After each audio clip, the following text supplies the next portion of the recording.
মাধ্যমিকে কী কী বিষয় নিয়ে পড়া যায় সেটা জানার জন্য সবথেকে অথেন্টিক উপায় হলো গুগলে গিয়ে West Bengal higher secondary education লিখে সার্চ করলেই প্রথমেই যে সার্চ রেজাল্টটা দেখতে পাবে সেখানে ক্লিক করে দেবে।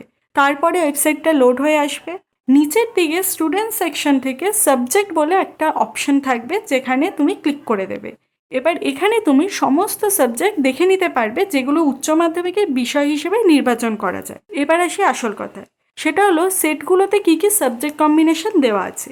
সেটগুলো তুমি যদি একটু ভালো করে দেখো তাহলেই বুঝতে পারবে সেট 1 বিজ্ঞান বিভাগ বা সায়েন্স স্ট্রিমের জন্য একটা সাবজেক্টের কম্বিনেশন বা তালিকা দেওয়া আছে। সেট 2টা বাণিজ্য বিভাগ বা কমার্স স্ট্রিমের জন্য, সেট 3টা কলা বিভাগ বা আর্টস স্ট্রিমের জন্য সাবজেক্ট কম্বিনেশন বা বিষয়গুলোর একটা তালিকা দেওয়া আছে। এবার এইখানে যে তালিকা দেওয়া আছে এই তালিকার সমস্ত সাবজেক্ট কিন্তু তুমি যে কোনো একটা স্কুলে পাবে না।